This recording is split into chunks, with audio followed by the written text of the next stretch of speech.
વડોદરાના ward number 2 માં દૂષિત પાણીની સમસ્યાને લઈને સ્થાનિકોમાં રોષ છે। સૈનિક સોસાયટીમાં છેલ્લા 20 દિવસથી ગંદુ અને દુર્ગંધ મારતું પાણી આવતા રહીશોએ રોષ ઠાલવ્યો છે।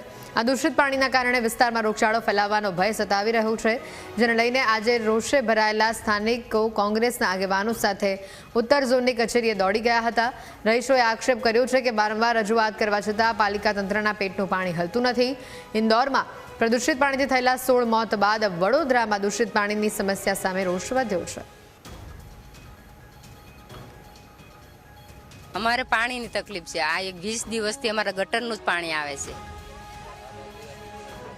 રજૂઆત અમે બીજી વખત આવ્યા, કઈ જ પાણી ચોખ્ખું જ નથી આવતું। કાલે મારા બાબાને અમે ઇમરજન્સીમાં ઠેઠ વાણિયાવાળામાં લઈ ગયા અને કાલના એમને રિપોર્ટ જોતા હોય તો એમ દેખાડવી। અમારે નજીક 2-2.5 વર્ષનો જ બાબો છે અને ગલીમાં બધાને પૂછી જુઓ કાલીની તકલીફ શું હોય તે મારા બાબાને।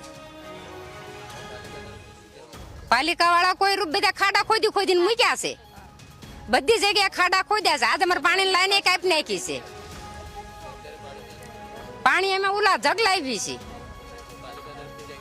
ટેન્કર આવે એ બે ડોલું પાણી થાય વસ્તારી માણાને। એક ઘરમાં 4-5 જણા હોય તો પાણી થાય, 2 ડોલું પાણી ડિફરન્સ 2 એમાં ગટરનું પાણી પીવામાં આવે છે, એ જ પ્રોબ્લેમ 15-20 દિવસથી।